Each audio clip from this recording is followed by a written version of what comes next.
हर रोज एक नई कहानी देखने के लिए चैनल को सब्सक्राइब करें और बेल आइकन दबाना ना भूलें।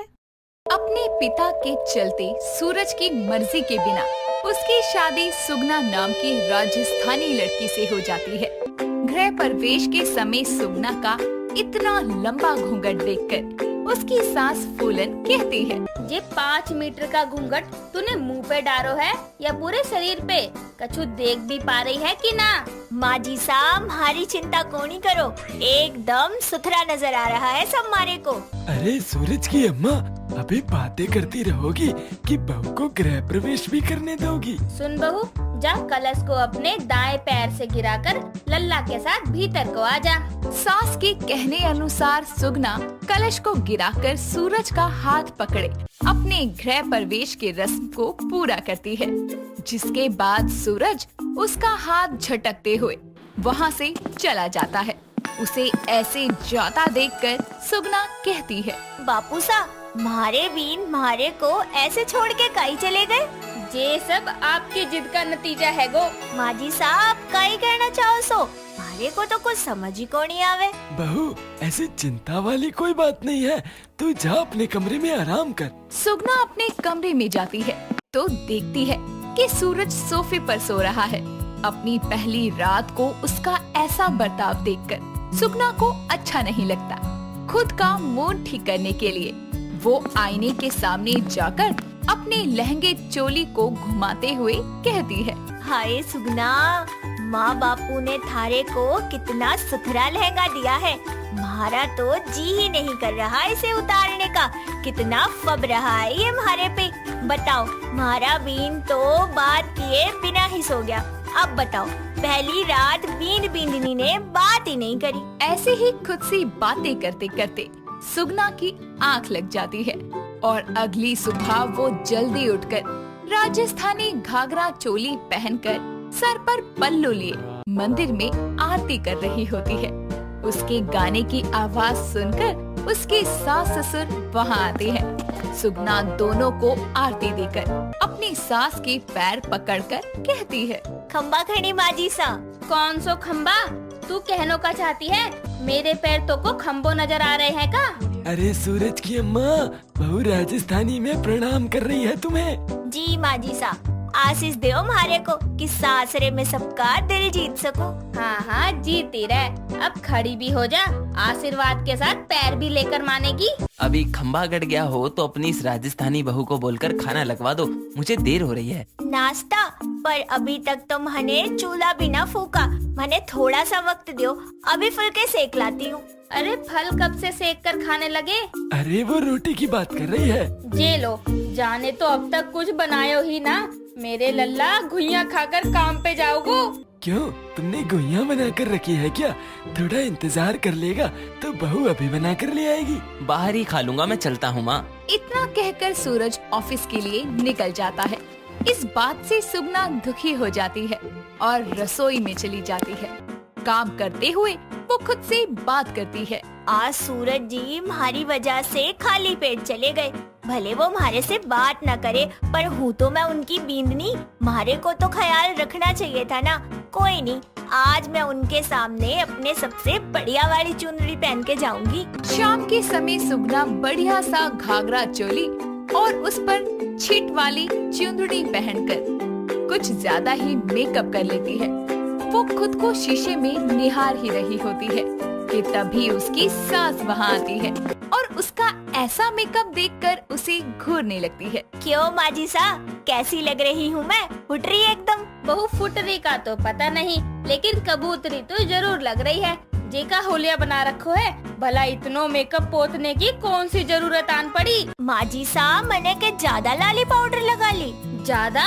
अरे हद से ज्यादा लगा ली है। बिल्कुल सफेद भूतनी जैसा चेहरा दिख रहा है। और ये क्या, जब देखो घाघरे चोली में रहती है, साड़ी डालने में मौत आती है तुझे। ओ माँ जी सा, काई बोल दियो थाने। अरे इसमें बुराई ही क्या है, कितनी सुथरी तो लग रही है। और फिर हमारे राजस्थान में तो सासरे में बींदड़ियाँ यही पहनती हैं। अरे कम दिमाग, ये तेरा राजस्थान ना है, दिल्ली है गो। और यहाँ पर छोरियाँ शादी के बाद साड़ी पहनती है। और ये सब हो जाए ना तो किचन में आ जाइयो। जी माँ जी सा। इतना कहकर फूलन वहाँ से चली जाती है। रात का खाना खाकर सभी सोने चले जाते हैं। तभी सुगना अपने कमरे में जाती है और सूरज से बात करने की कोशिश करते हुए कहती है, ए जी, आप मारे ते बात काहे न करो, मैं थाने पसंद को नहीं।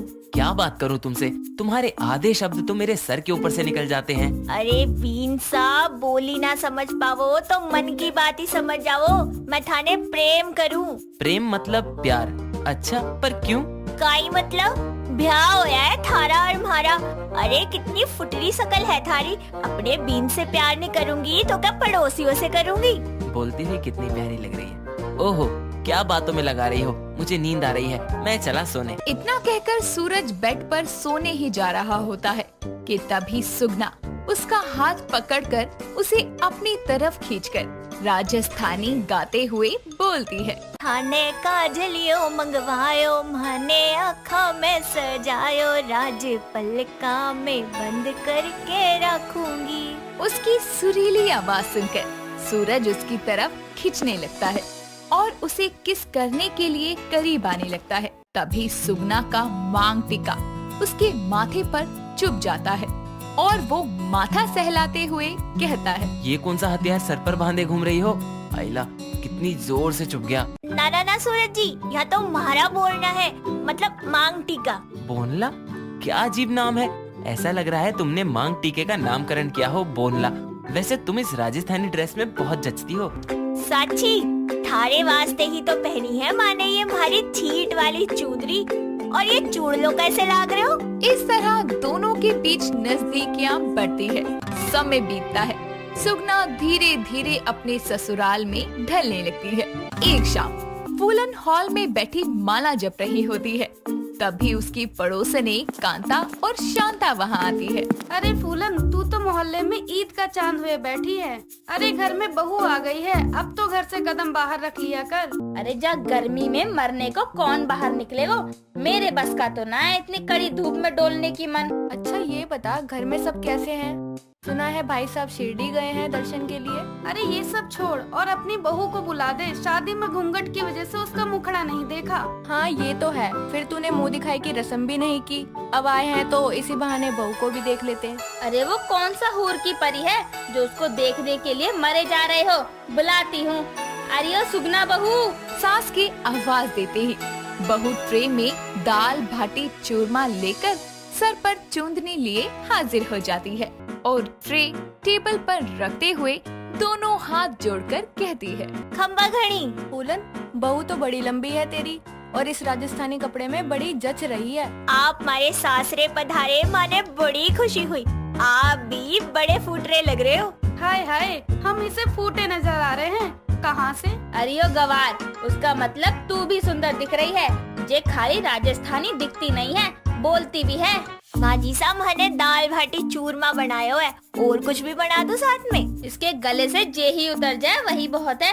अरे दोनों देख कर रही हो, खा भी लो अब। दोनों दाल बाटी चूरमा खाती है और फट से प्लेट खाली कर उंगलियां चाटने लगती है। तभी फूलन कहती है, जी की चटोरी हो दोनों। अच्छा बना था फूलन, तो चट कर गए। वैसे बहू, तुझे नाचना गाना कुछ आता है? जे लो, यहाँ क्या मनोरंजन सभा चल रही है कि तुझे मेरी बहू के ठुमके देखने हैं?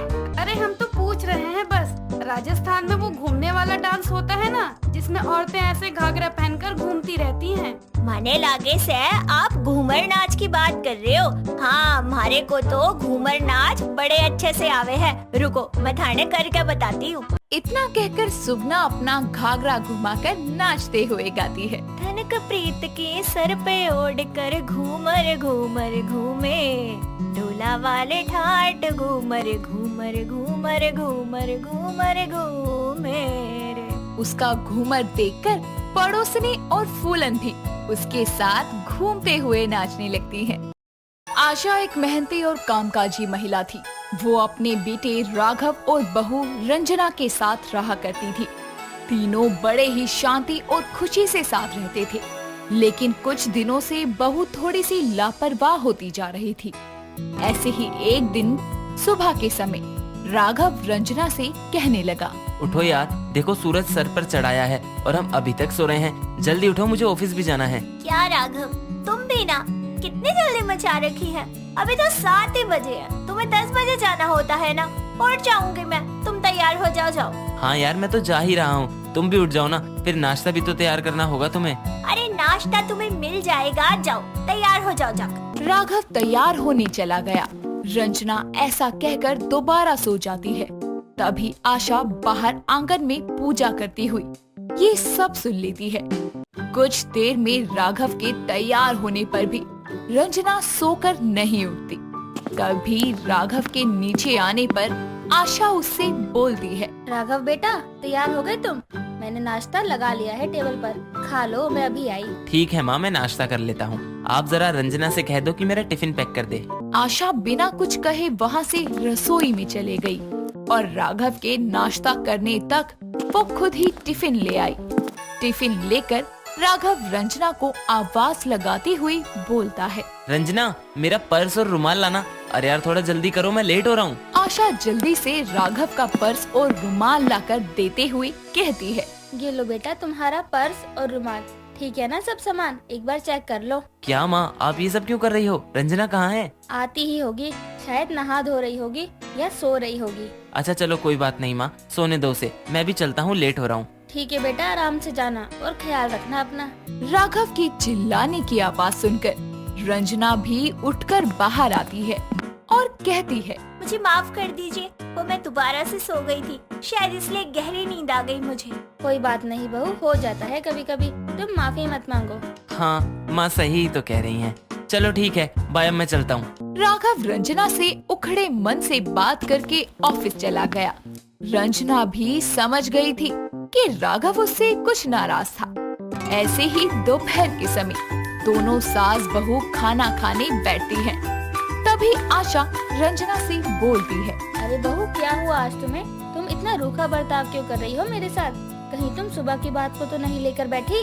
कुछ भी तो नहीं माँ जी, मैं कहाँ रूखेपन से बात कर रही हूँ। हाँ वो तो बस मैं थोड़ा परेशान हूँ। चलो कोई बात नहीं, जो हुआ सो हुआ, अब क्या किया जा सकता है? बस तुम आगे से ख्याल रखना। क्या ख्याल रखना माँ जी? क्या हुआ अगर मैंने सुबह इनको खाना नहीं दिया? आपने तो इनका सारा काम कर दिया था ना, फिर भी ना जाने क्यों मुंह लटका कर गए सुबह सुबह घर से। कोई बात नहीं बहू, पति पत्नी के रिश्ते में इतनी नोकझोंक तो चलती रहती है। तुम शाम को उससे प्यार से बात करके मना लेना। सब आपके कारण ही होता है माँ जी, अगर आप ना होती तो राघव को मेरी और मेरे काम की कद्र होती। अरे ये क्या कह रही हो तुम? एक तो मैं तुम्हारे साथ तुम्हारे काम में तुम्हारी मदद करती हूँ ताकि तुम्हें भी थोड़ा आराम मिल सके, और तुम हो कि सारा दोष मेरे ऊपर ही मर रही हो। मेरी मदद करती हो या अपने बेटे की नजरों में खुद को महान दिखाती हो कि सारा काम सिर्फ आप ही करती हो? मैं तो बस आराम से खाती और सोती हूँ, यही बताना चाहती है ना आप? अब तो तुम्हें भगवान ही समझा सकता है और कोई भी नहीं। मुझसे बहस मत करो और जाकर खाना खाओ और अपने कमरे में आराम करो। ऐसे ही रंजना लापरवाह होने के साथ साथ लड़ाकू भी होती जा रही थी। दिन पर दिन उसकी ऐसी हरकतें बढ़ती जा रही थी। कभी वो आशा से लड़ती तो कभी राघव के ऊपर ही अपना सारा गुस्सा निकाल देती। उसकी ऐसी हरकतों से तंग होकर एक दिन आशा अपने बेटे राघव से कहने लगी, अरे बेटा राघव, मैं क्या कह रही थी, क्यों ना मैं कुछ दिनों के लिए अपने मायके चली जाऊं। बहू को मुझसे और मुझे बहू से कोई दिक्कत नहीं होगी। वाह माँ, क्या हल निकाला है आपने इस समस्या का। एक बार भी मेरे बारे में नहीं सोचा, बस खुद की और अपनी बहू की ही फिक्र है ना आपको। अरे नहीं बेटा, ऐसा कुछ नहीं है। तुम्हें तो यहाँ बहू के साथ ही रहना होगा ना, फिर तुम्हें भी मेरी याद जब भी आए अपने नाना के यहाँ आ जाना। नाना नानी तो है ही नहीं, तो आप किसके साथ रहोगी? माँ, वहाँ कौन आपका ध्यान रखेगा? तुम्हारे मामा मामी तो है ना बेटा, और वो मुझे अच्छे से रखेंगे। तुम चिंता मत करो, उन दोनों का स्वभाव बहुत अच्छा है। मगर माँ, ऐसा करना जरूरी है क्या? हाँ बेटा जरूरी है, नहीं तो तुम्हारा घर बसने से पहले ही उजड़ जाएगा, और फिर मैं तुम्हें फोन तो करती ही रहूंगी ना। ऐसा कहकर अगले दिन आशा अपने मायके चले गई, लेकिन वही रंजना इन सभी बातों से अनजान थी। और फिर अगली सुबह रोज की ही तरह राघव उसे जगाकर ऑफिस के लिए तैयार होने चला गया, लेकिन रंजना भी फिर से सोती ही रह गई। तभी राघव तैयार होने के बाद नाश्ते की टेबल पर आकर बोलता है, रंजना कहाँ हो तुम? नाश्ता कहाँ है मेरा? रंजना अभी तक जागी नहीं हो क्या तुम? कमरे से अंगड़ाई लेती हुई रंजना बाहर आकर कहती है, अरे सॉरी यार, क्या हो गया, क्यों चिल्ला रहे हो? माना कि आज मैं फिर से लेट हो गई। थोड़ा सा रुको, मैं नाश्ता लेकर आती हूँ तुम्हारे लिए। कोई बात नहीं, मैं बाहर से खा लूंगा कुछ। तुम अपना ख्याल रखना और दोबारा मत सो जाना, नहीं तो घर का सारा काम देर से ही होगा और फिर तुम परेशान ही रहोगी। अरे मुझे याद ही नहीं रहा कि माँ जी अपने मायके चली गई हैं। अब मुझे ही इन बातों का ख्याल रखना होगा। कुछ देर तक तो रंजना सारा कामकाज संभाल ही लेती है, लेकिन फिर ज्यादा और लगातार काम करने की वजह से रंजना की तबीयत खराब होने लगती है। ऐसे ही एक दिन रंजना जब रसोई में खाना बना रही थी, तभी वो गिरकर बेहोश हो गई। उसी वक्त वहाँ राघव आ गया और उसे उठाकर कमरे में लेटाते हुए बोला, रंजना उठो। रंजना क्या हुआ तुम्हें? उठो यार। राघव डॉक्टर को कॉल करके घर बुलाता है। कुछ देर में डॉक्टर आकर रंजना का चेकअप करके दवा दे देते हैं और उन दोनों को ही समझाते हुए कहते हैं, देखिए रंजना जी को आराम की काफी जरूरत है और राघव बेटा, इनका शरीर इनसे कुछ समय के लिए आराम मांग रहा है। लगता है ये कुछ ज्यादा ही काम करने लगी है, जिस वजह से ये कमजोर होती जा रही है और इनकी अंदरूनी शक्ति भी कम होती जा रही है। हम तो बस दवा दे सकते हैं, बाकी आपके ऊपर निर्भर करता है। जी डॉक्टर, मैं इसका ख्याल भी रखूंगा और दवा भी समय से खिलाऊंगा। ये तो बहुत अच्छी बात है। अब मैं चलता हूँ। अच्छा रंजना जी, आप भी अपना ख्याल रखना और काम की चिंता थोड़ी कम ही करना। डॉक्टर के जाने के बाद राघव बोलता है, ये मैं क्या सुन रहा हूँ रंजना, तुम खाना नहीं खाती हो क्या जो इतनी बीमार पड़ रही हो? सच कहूँ, मैं दिन में काम के आगे सब भूल जाती हूँ। पहले तो माँ जी मुझे अपने साथ बैठकर खिला देती थी, पर अब वो नहीं है तो अकेले बैठकर खाने का मन ही नहीं करता मेरा। उनके बिना मेरा मन नहीं लग रहा। हाँ, कहे तो तुम सही रही हो, पर अब हम कुछ नहीं कर सकते क्योंकि माँ तो तुमसे दुखी होकर ही गई है यहाँ से ना, तो कैसे आएंगी अब वो यहाँ पर? देखिए, माँ अपने बच्चों से ज्यादा दिनों तक गुस्सा नहीं रह सकती।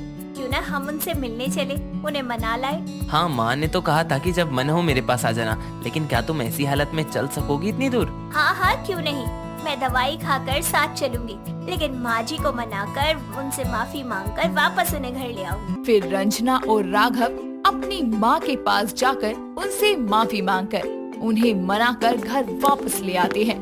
उनकी माँ उन्हें माफ कर देती है और अब वो तीनों फिर से खुशी खुशी साथ जिंदगी जीते हैं। दोपहर का समय था, बाहर बहुत गर्मी थी। तभी ऋत्विक की नजर एक गन्ने के जूस के स्टॉल पर जाती है और वो भागता हुआ उस स्टॉल पर जाकर देखता है तो वहाँ कोई नहीं होता। तभी वो थोड़ी देर इधर उधर देखने के बाद जोर से आवाज लगाता है, कोई है स्टॉल पर कि नहीं? कब से खड़ा हूँ यहाँ पर, एक गिलास जूस देना। ऋत्विक के इतना बोलते ही गन्ने के ढेर के नीचे बैठी रानी नाम की लड़की उठकर बोलती है, जी साहब बोलो, काहे इतना गर्म हो रहे हो इतने गर्मी में? हम तो इधर ही हैं। सॉरी, वो मैंने देखा नहीं आपको, इसलिए बोला। कोनो बात नहीं साहब, बताओ क्या चाहिए आपको? मुझे एक गिलास जूस चाहिए। ठीक है साहब, पर ये बताओ आप कौन सा वाला गन्ने का जूस पियेंगे? नींबू वाला, पुदीना वाला, सादा वाला के मसाले वाला? बस बस, आपने तो मुझे कंफ्यूज कर दिया। एक काम करिए, जो आपको पसंद हो आप मुझे वही जूस दे दो। आपसे ज्यादा आपके जूस का टेस्ट और कौन समझ सकता है। ठीक है साहब, हम आपको अपनी पसंद का मसाले वाले गन्ने का जूस पिलाते हैं। आप भी क्या याद करेंगे कि कौन जूस पिया था आपने? रानी जैसे ही जूस ऋत्विक को देती है तो वो उसको पीने के बाद बोलता है, जितनी अच्छी आप हैं उतनी ही अच्छी आपकी बातें हैं। अच्छा, अब मैं चलता हूँ, फिर मुलाकात होगी आपसे।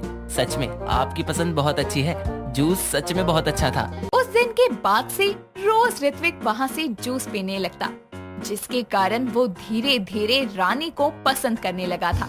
लेकिन उससे कहने से डरता था कि कहीं वो उसे भी शहर के लड़कों की तरह आवारा न समझ ले। ये सिलसिला कुछ समय ऐसे ही चलता रहा। तभी एक दिन दोपहर में जब वो ऑफिस से बाहर निकलता है तो देखता है कि रानी के जूस का स्टॉल दूर दूर तक नहीं दिखाई दे रहा है और वो ऑफिस वापस आ जाता है। कुछ दिन ऐसे ही बीत गए। तभी एक रोज ऑफिस में बैठे उसे अचानक ही रानी की आवाज सुनाई देती है और वो भागकर ऑफिस के बाहर आता है तो रानी को देखकर बहुत खुश होता है और उसे कहता है, तुम ऐसे अचानक कहाँ गायब हो गई थी? तुम्हें पता है मैं कितना परेशान हो गया था। ई का कह रहे हो साहब? वो तो हमारी थोड़ी तबीयत खराब हो गई थी, जब वास्ते हम कुछ दिन आए नहीं जूस बेचने के लिए। और आपको क्या हुई गवा, आप इतना परेशान काहे हो रहे हैं? अरे हम एक जूस वाली है, आपकी बीवी नहीं, जो अचानक बिना बताए मायके चली गई तो आप बुर्रा गए। ऐसी बात नहीं है, वो मुझे तुम्हारे जूस की आदत हो गई है ना, इसीलिए परेशान था। तो जूस कहीं और से पी लेते साहब, कि मैं इतना परेशान होने की क्या बात। हाँ पी लेता, पर वो स्वाद नहीं मिलता ना मुझे। रानी आप बुरा ना माने तो मैं आपसे कुछ कहना चाहता हूँ। हाँ कहो ना साहब, क्या बात है? मुझे आप बहुत पसंद हो, अगर आपको मैं पसंद हूँ तो मैं आपसे शादी करना चाहता हूँ। साहब अच्छे तो आप भी हमको बहुत लगते हैं, पर आप कहाँ और हम कहाँ? मुझे इस चीज से कोई फर्क नहीं पड़ता, क्योंकि मेरी नजर में कोई भी काम छोटा बड़ा नहीं होता। तुम जो करती हो अपनी मेहनत से करती हो, मेरे लिए यही बहुत बड़ी बात है। ये बात सुनकर तो हम बहुत खुश हो गए कि आपको हमारे काम करने से कोनो दिक्कत नहीं। अगर आप जैसा समझने वाला इंसान हमारा जीवन साथी बनेगा तो हमें तो खुशियाँ ही खुशियाँ मिलेंगी। कुछ दिन बाद ऋत्विक रानी को अपनी माँ भावना से मिलाने घर लाता है और उसे शादी की बात अपनी माँ को बताता है। और भावना अपने बेटे की खुशी के लिए उन दोनों की शादी धूमधाम से करवाती है और बड़ी खुशी के साथ रानी को घर ले आती है। रानी भी अपनी जिम्मेदारियों को बखूबी निभाती है। ऐसे ही कुछ दिन निकलने पर भावना अपनी बहू की मुंह दिखाई की रस्म रखती है, जिसमें वो अपने आस पड़ोस और सभी रिश्तेदारों को बुलाती है। मुंह दिखाई की रस्म के दिन सभी भावना का चेहरा दिखते हैं। तभी भावना की एक सहेली मीरा बोलती है, क्या बात है भावना, बहू तो तू बड़ा चुन कर लाई है। अरे अगर तुझे इसे ही अपनी बहू बनाना था तो मेरी बेटी में क्या कमी थी? इससे तो लाख गुना अच्छी थी मेरी बेटी। क्यों, ऐसा क्यों बोल रही है? ऐसी क्या कमी है मेरी बहू में? कमी कुछ नहीं है, तुझे तेरी बहू की मुंह दिखाई करने की जरूरत नहीं थी। इसे तो सारा मोहल्ला ऐसे ही जानता है, रानी गन्ने के जूस वाली के नाम से। ये क्या बकवास है, मेरी बहू और जूस वाली? तेरा दिमाग तो खराब नहीं हो गया? ठीक है, अगर मैं बकवास कर रही हूँ तो पूछ अपनी बहू से या पूछ अपने बेटे से कि कहाँ मिला था इससे वो। ये सब तू क्या कह रही है? ऐसा नहीं हो सकता, मेरी बहू एक जूस स्टॉल वाली नहीं हो सकती, ऐसा कभी नहीं होगा। ऐसा ही हुआ है, तेरे बेटे ने तुझे धोखा दिया है। ये तेरे बेटे के ऑफिस के सामने गन्ने के जूस का स्टॉल लगाती है और इसकी मुलाकात भी वहीं हुई थी तेरे बेटे से। मुझे मेरे बेटे ने सब बताया है। इतना कहकर मीरा वहाँ से चली जाती है और सभी लोग भावना का बहुत मजाक बनाते हैं, जो भावना को बिल्कुल पसंद नहीं आता। थोड़ी देर बाद जब ऋत्विक ऑफिस से घर आता है तो भावना उसे रोककर बोलती है, तूने मुझसे इतनी बड़ी बात छुपाई? मैंने तुझसे एक अच्छी बहू मांगी थी और तूने जूस वाली को मेरी बहू बना दिया। हाँ माँ, मैंने आपसे ये बात इसलिए छुपाई क्योंकि मैं रानी को बहुत पसंद करता था, और अगर मैं आपको ये बता देता कि रानी एक जूस स्टॉल चलाती है तो आप मेरी शादी कभी नहीं होने देती। तूने ये ठीक नहीं किया, मैं इसे अपनी बहू कभी नहीं मान सकती। सभी पड़ोसी और रिश्तेदार मेरा मजाक बना रहे थे इस जूस वाली की वजह से। माँ मुझे रानी के काम से कोई फर्क नहीं पड़ता, इसके काम से ना मुझे कल प्रॉब्लम थी ना आज है। ऋत्विक इतना कहकर अपने कमरे में चला जाता है और ऐसे ही कुछ दिन बीत जाते हैं। एक घर में रहने के बाद भी भावना अपने बहू या बेटे किसी से बात नहीं करती थी। रानी को ये सब बिल्कुल अच्छा नहीं लगता था। वो चुपचाप अपनी सारी जिम्मेदारियां निभाती रहती। एक दिन भावना अपने कमरे में आराम कर रही होती है, तभी रानी वहाँ आकर बोलती है, सासू माँ, ऐसा कब तक किसी से बिना बात किए रहेंगी? हम जानत रहे कि आपको हमारा काम करना पसंद नहीं है, पर एक दिन ऐसा आएगा जब आपको हमारी मेहनत समझ आएगी, देख लेना। तू जैसी भी है, मैंने तुझे अपनी बहू मान लिया था, लेकिन फिर भी तूने मुझे धोखा दिया। तू मुझे बता सकती थी। हमें नहीं पता था कि आपको हमारे काम के बारे में नहीं पता, लेकिन हम जानते हैं कि आप हमारी बात पर यकीन नहीं करेंगी। आप हमें बताइए कि हम ऐसा क्या करें कि आप अपने बेटे से दोबारा से बात करने लगे और खुशी खुशी रहे। तो ठीक है, तू इस घर को छोड़कर चली जा या फिर अपना ये काम छोड़ दे। तो ये बात है, हम ये घर छोड़कर चले जाएंगे पर अपना काम नहीं छोड़ेंगे। इतना कहकर रानी वहाँ से चली जाती है और ऋत्विक के बोलने पर भी वो घर नहीं आती और अपना सारा ध्यान अपने काम पर लगा देती है। ऐसे ही कुछ महीने गुजर जाते हैं और रानी का काम दिन पर दिन बहुत अच्छा चलने लगता है। कुछ समय बाद रानी अपनी मेहनत और लगन से जूस की एक बहुत बड़ी शॉप ओपन करती है, जो कि पूरे शहर में फेमस हो जाती है। दूर दूर से लोग उसके शॉप पर आना शुरू हो जाते हैं। तभी एक रोज भावना की सहेली उसके घर आकर बोलती है, भावना कहाँ है तू? मुझे तुझे कुछ बताना है। बोल, क्या हुआ? अभी भी कुछ बोलना बाकी रह गया है क्या तेरा? नहीं नहीं, मुझे माफ कर दे उस दिन की बात के लिए। मैं तो तेरी बहू से मिलने आई हूँ। उसने तो वो कर दिखाया जो इतनी जल्दी कोई भी नहीं कर पाया। अब क्या कर दिया उसने? और अगर तू उसे मिलने आई है तो उसके स्टॉल पर जा।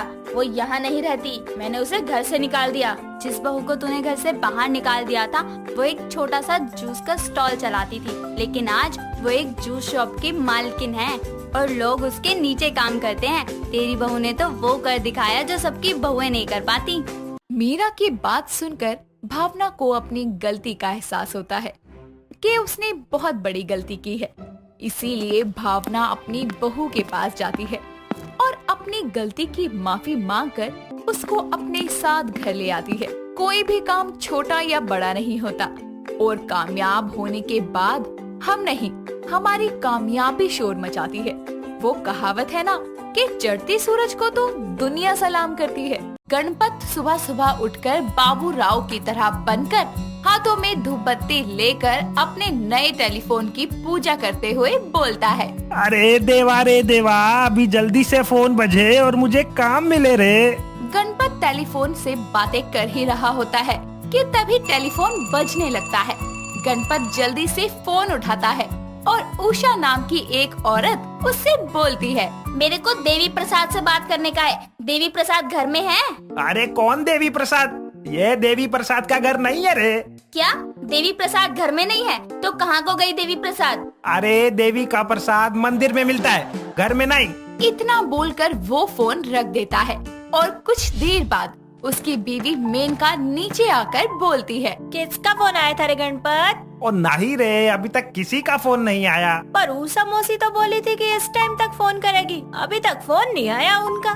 मेनका ये सब सोच ही रही होती है कि तभी टेलीफोन फिर से बजने लगता है और एक बार फिर गणपत फोन उठाता है और उषा उससे बोलती है, देवी प्रसाद से बात करने का है। अरे देवा, तू कौन है रे बाबा? मैं अभी 10 मिनट पहले तेरे को बोला कि देवी का प्रसाद देवी माँ के मंदिर में मिलता है। देवी प्रसाद का नाम सुनते ही मेनका अपने पति से फोन लेकर उषा से बातें करने लगती है और उससे बोलती है, मासी माफ करना, वो क्या है ना, इनको बाबूराव बनने का शौक है, इसीलिए ऐसे बात करता है। कोई बात नहीं। अच्छा, मैं किराएदार का बोली थी ना तेरे को, वो शाम को तेरे घर पहुंच जाएगा, ठीक है? ठीक है मासी। इतना बोलकर मेनका फोन रख देती है और गणपत से बोलती है, गणपत तू क्या करतास? मासी तेरे को बार बार फोन करके बोल रही है देवी प्रसाद से बात कराने का, तो तू बात क्यों नहीं करवा रहा है मेरे से? अरे देवा, तो ऐसे बोलने का ना कि मेनका से बात करने का है।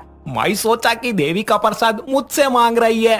एक कुतरिया, तू फिर से भूल गया, मेरा राशि का नाम है देवी प्रसाद। हाँ, मैं भूल गया। अब जा अपना काम कर और मेरे को काम करने दे। तेरे से ना कोई काम नहीं होगा, तू इधर ही बैठ के ना बस टेलीफोन की पूजा करते रहना। मैं जा रही है। तू जा रे। मेनका अपने पति की बात सुनकर मुंह बनाते हुए किचन में चली जाती है और गणपत अपनी धोती उठाकर घर से बाहर निकलता है, जहां वो देखता है कि उसकी खोली की 2 औरतें भोली और डोली पीने के पानी को भरने के लिए लड़ाई कर रही है। उन दोनों को लड़ाई करता देखकर गणपत डोली के पास जाता है और उससे बोलता है, क्या हुआ रे? तू काहे को भोली से लड़ रही है? तेरे को क्या मेज दिखती है? भोली नहीं दिखती है, वही लड़ रही थी मुझसे। छोड़ रे भोली, तू बता, तू इससे काहे को लड़ रही है? गणपत भैया, आज तुम बीच में मत आओ। ये हमेशा बीच में आकर अपने पूरे खानदान का पानी भर लेती है और हमें पानी के नाम पर खाली बाल्टी मिलती है। इतना बोलकर भोली गणपत को साइड में करके डोली को धक्का मारती है और डोली उससे बदला लेने के लिए अपनी बाल्टी से लोटा निकालकर भोली को फेंक कर मारती है, पर वो लोटा भोली को ना लगकर गणपत के सर पर जाकर लगता है और गणपत जमीन पर गिरकर अपने सर को पकड़कर भोली से बोलता है, सर फोड़ दिया रे, मार रहे साले की खोपड़ी फोड़, तोड़ खोपड़ी साले का। गणपत के कहने पर भोली डोली का लोटा लेकर उसको मारने के लिए फेंकती है। तभी गणपत खड़ा हो जाता है और एक बार फिर से गणपत के सर पर जाकर वो लोटा लगता है, जिस पर गणपत भोली से बोलता है, अरे मेरी नहीं रे बाबा, इसका खोपड़ी तोड़, इसका तोड़ने को बोला रे। बाहर से आते शोर की आवाज सुनकर मेनका घर से बाहर आती है और गणपत को सर पकड़कर बैठा देखकर भोली से बोलती है, काहे साला रे, इतना शोर काहे को मचा रखा है पूरे खोले में? और गणपत तू सर काहे पकड़ के बैठा है? मुझसे क्या पूछती है? इस डोली से ही पूछ, इसी ने गणपत भैया का सर फोड़ा है। क्यों रे, तूने मेरे आदमी का सर फोड़ा? अब देख मैं तेरे साथ क्या करती है। मैंने अकेले तेरे मर्द का सर नहीं फोड़ा, यकीन नहीं आता तो खुद उससे पूछ ले। उन दोनों की बात सुनकर मेनका गणपत को अंदर लेकर जाती है और उस पर भड़कते हुए बोलती है, पहले तो मेरे को लगा था कि तू सिर्फ नाम का गणपत राव आपते है, लेकिन नहीं, तू तो पूरा का पूरा बाबू राव बन गया है। क्या जरूरत थी उन दोनों की लड़ाई में घुसने की? ये गणपत का स्टाइल है रे बाबा, मैं उनकी लड़ाई रोकने के लिए बीच में गया था, समझा?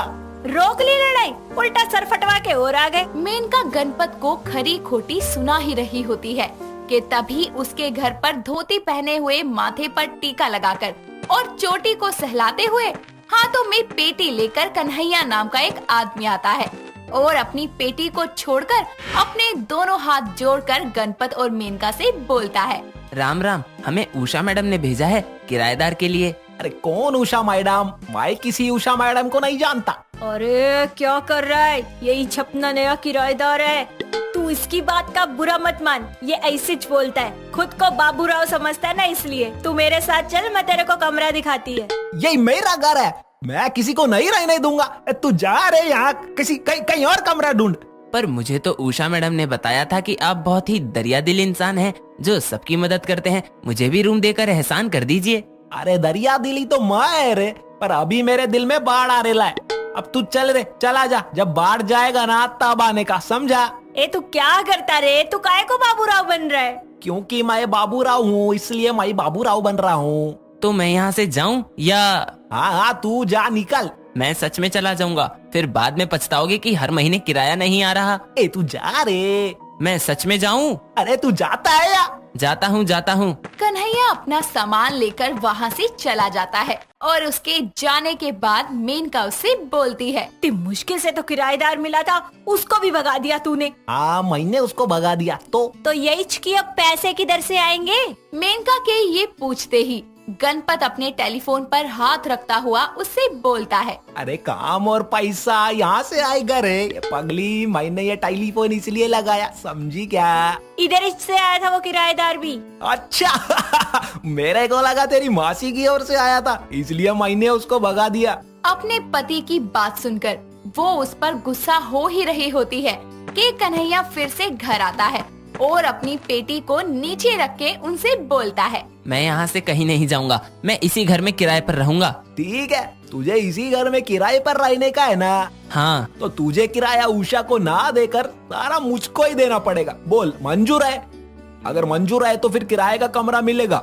मंजूर है। ठीक है रे बाबा, अब तू घर से बाहर निकल, घर से लेफ्ट लेना, वहाँ तुझे कमरा दिखेगा, वो कमरा तेरा।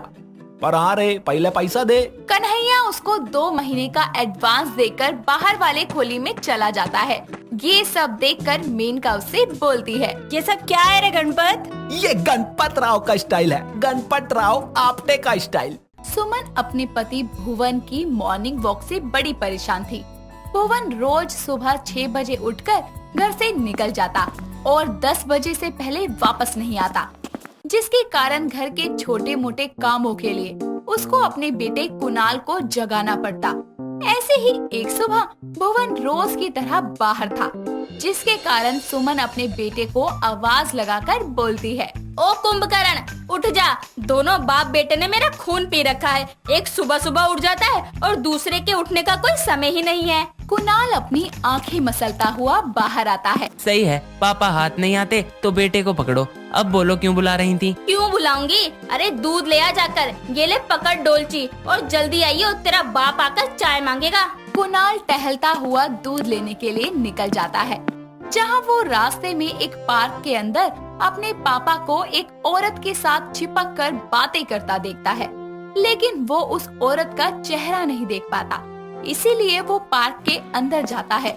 लेकिन भुवन की नजर कुणाल पर पड़ जाती है और वो जल्दी से अपनी पास बैठी हुई औरत को भगा देता है, जिसके बाद कुणाल वहाँ से भागता हुआ आकर बोलता है, पापा कौन थी वो औरत जो अभी अभी भाग कर गई यहाँ से? कौन औरत? मैंने तो नहीं देखी कोई औरत। पागल हो गया है क्या?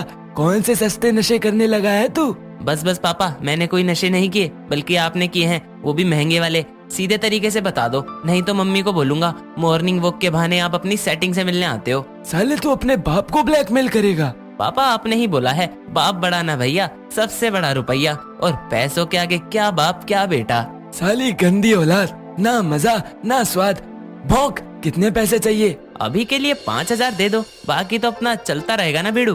भुवन अपने बेटे को उसकी माँ के आगे मुंह बंद रखने के लिए 5,000 रुपए देता है, जिसके बाद कुणाल वहाँ से दूध लेने के लिए और भुवन घर के लिए निकल जाते हैं।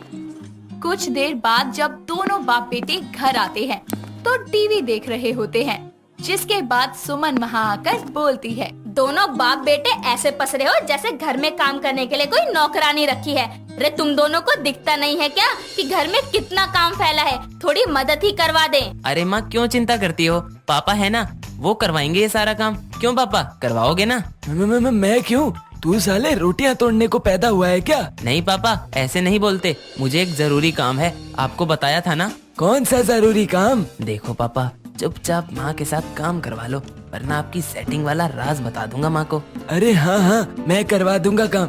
इसको बहुत जरूरी काम है, जाने दो इसको। कुणाल अपने पिता को ब्लैकमेल करके उनको घर के कामों में फंसा कर खुद अपनी गर्लफ्रेंड आशिका से मिलने एक रेस्टोरेंट में जाता है, जहां आशिका उससे पहले से आई हुई होती है और उसको लेट आता देखकर बोलती है, कमीने, कहाँ मुंह मार रहा था जो इतनी देर लगा दी? डार्लिंग कैसी बात करती हो, मैंने तुम्हारे अलावा कहीं और मुंह नहीं मारा, मैं अपने बाप जैसा थोड़ी हूँ। क्या तेरे बाप का चक्कर वक्कर है किसी से? हाँ, पर किसके साथ हैं वो नहीं पता। चल छोड़, मेरी बात सुन, आज शाम को मेरी मम्मी से मिलने आ जा अपने मम्मी पापा को लेके, शादी की बात करने के लिए। ठीक है जाने मन, जो बोलोगी वो कर देंगे। ठीक है, चलती हूँ, टाइम पर आ जाइयो, समझ गया? आशिका रेस्टोरेंट से चली जाती है, लेकिन कुणाल वहीं बैठे बैठे बर्गर मंगा के खा रहा होता है। तभी वो देखता है कि बगल वाली टेबल पर उसका बाप अपनी सेटिंग को लेकर आया हुआ है। ये देखकर कुणाल बोलता है, आज तो पापा की सेटिंग को देख कर ही रहूंगा, मैं भी तो देखूं मेरे बाप ने इस उम्र में कौन सी फुलझड़ी पटा ली। कुणाल चुपके से अपने पापा की कुर्सी के पीछे छुप जाता है, लेकिन फिर भी उस औरत का चेहरा नहीं देख पाता, क्योंकि उसने घूंघट कर रखा होता है। ये देखकर कुणाल बोलता है, ये नई मम्मी हमेशा चेहरा छुपाकर ही क्यों मिलती हैं? लेकिन कोई नहीं, यहीं बैठे बैठे सुनता हूँ कि पापा अपनी सेटिंग से क्या बात करते हैं। कुणाल अपने पिता की कुर्सी के पीछे छुपकर उनकी बातें सुन रहा था। तभी भुवन अपनी सेटिंग माधुरी का हाथ पकड़ते हुए बोलता है, जाने मन, तुम्हारे लिए मैं कितने खतरों से लड़कर आता हूँ, तुम्हें पता भी है। एक तो मेरी वो जालिम बीवी और दूसरी तरफ मेरी कमीनी औलाद कुणाल, दोनों तुम्हारे प्यार में राहु केतु बनकर बैठे हैं। जान, मैं भी तो अपनी जवान बेटी को बुद्धू बनाकर तुमसे मिलने आई हूँ। पर जान, अगर हमारे चक्कर का पता मेरी उस रावण बीवी को लग गया तो मेरे एक सर को 10 टुकड़ों में काट देगी। अरे जान, नहीं पता चलेगा मैं कौन सा शादी करके तुम्हारे घर आ रही हूँ, या फिर मेरी बेटी का तुम्हारे बेटे से टांका भिड़ा है। हाँ वो तो है, तो चलो इस बात पर एक चुम्मा दे दो। हाय हाय, शर्म करो, कोई देख लेगा। अरे इस रेस्टोरेंट के बारे में तो मेरी गंदी औलाद को भी नहीं पता, और उसके बिना कोई भी मुझे देख ले घंटा फर्क नहीं पड़ता मुझे, क्योंकि और कोई मुझे जानता ही नहीं। माधुरी घूंघट में ही भुवन के गालों पर किस करने जाती है कि तभी बीच में कुणाल आ जाता है और अपने पापा के मुंह के बिल्कुल सामने अपना मुंह लाकर बोलता है, पापा मैं दूं क्या चुम्मा, क्योंकि मेरे चुम्मे में च्यवनप्राश भी है। भुवन जैसे ही अपनी आंखें खोलता है तो उसके सामने उसका बेटा गंदा सा मुंह बनाए खड़ा होता है, जिसे देखकर वो अचानक से खड़ा होकर बोलता है, कुत्ते के पिल्ले, तू यहाँ कैसे? पापा ये तो मुझे बोलना चाहिए, आप यहाँ कैसे? आपको तो माँ की मदद के लिए छोड़कर आया था ना। वो मैं चकमा देकर आ गया। तू बता, तू यहाँ क्या कर रहा है? पहले अपनी सेटिंग का चेहरा दिखाओ। ले देख ले, चल अब निकल घर, और जानू तुम भी जाओ घर। ठीक है जी। माधुरी वहाँ से निकल जाती है, लेकिन उसके जाते ही कुणाल अपने पापा से बोलता है। पापा बहुत तेज हो रहे हो, अपनी सेटिंग को तो भगा दिया और अब मैं माँ को सब बताऊंगा कि तुम कैसे अपनी सेटिंग से उनकी बुराई कर रहे थे। बेटा बेटा तू मेरा राजा बेटा है ना, बता तुझे क्या चाहिए, तुझे जो चाहिए वो दूंगा, बस तू अपनी माँ के आगे मुंह मत खोलियो। ऐसा करता हूँ, इनको अपनी वाली के घर ले चलता हूँ, लगे हाथ मेरी शादी की भी बात कर लेंगे। कहाँ खो गया, भोंक ले कितना पैसा लेगा अपना ये गटर जैसा मुंह बंद करने के लिए। पापा इस बार मुझे पैसे नहीं चाहिए, आप मेरे साथ मेरी सेटिंग के घर चलो, उसकी मम्मी से उसका हाथ मांगने। क्यों बे, तुझे उसकी माँ का हाथ क्यों चाहिए, मांगना है तो बेटी का मांग। ओ पापा मेरे शौक आपके जैसे नहीं है, बेटी का ही मांगना है और शाम को जाना है, माँ भी जाएंगी साथ, इसलिए अब घर चलो। एक शर्त पर, तेरी शादी होने के बाद तू मुझे ब्लैकमेल करना छोड़ देगा। ठीक है। शाम होने पर दोनों बाप बेटे सुमन के साथ आशिका के घर जाते हैं, जहां आशिका उनका स्वागत करती है। तभी भुवन आशिका से बोलता है। बहू तुम्हारे घर में क्या दुल्हन ही शादी की बात करती है? अरे नहीं नहीं अंकल जी, मेरी माँ बस आ ही रही है, वो देखिए आ गई। आशिका के इतना बोलते ही रसोई से माधुरी चाय लेकर आ रही होती है और उसको देखकर कुणाल उठकर बोलता है। पापा आपकी सेटिंग यहाँ? क्या यार पापा, आपको कोई और औरत नहीं मिली क्या अपनी सेटिंग के लिए? चुप साले, देख तो ले, तेरी माँ भी साथ है। कुणाल के मुंह से जल्दी जल्दी में सच निकल जाता है और ये सुनकर सुमन बोलती है। क्या बोल रहा है बे, तेरे बाप की सेटिंग? Mummy papa. बोल ले कमीने, वरना इस जन्म में तो तेरी शादी मैं नहीं होने दूंगी। पापा माफ करना, अपनी सेटिंग को बचाने के लिए आपकी सेटिंग का राज खोलना पड़ेगा। कुणाल सबके सामने सारा सच बताता है, जिसको सुनकर सुमन का खून खोल जाता है और उसको इतने गुस्से में देखकर भुवन बोलता है। भाग्यवान माफ कर दो, आज के बाद किसी औरत से क्या फोन की भी सेटिंग नहीं करूंगा, माफ कर दो। आज के बाद इस लायक बचोगे तो करोगे ना? हाँ माँ, पापा को घर तक घसीटो। चुप रह, तू भी इसी बुड्ढे की गंदी औलाद है। चलो दोनों बाप बेटे, आज तुम्हारे शरीर की एक एक सेटिंग ना बिगाड़ दी ना तो मेरा भी नाम सुमन नहीं। सुमन के सामने सारा सच आने के बाद बाप के साथ साथ बेटे की सेटिंग भी बिगड़ जाती है। उसी के साथ साथ दोनों की हालत अब आगे क्या होने वाली है, ये तो आप सब लोग अंदाजा लगा ही सकते हैं। इसीलिए सेटिंग हमेशा फोन में करें, जिंदगी में नहीं। दोस्तों अगर आपको ये कहानी पसंद आई तो इसे लाइक करें, शेयर करें और कमेंट करके बताएं कि कहानी में आपको सबसे अच्छा क्या लगा।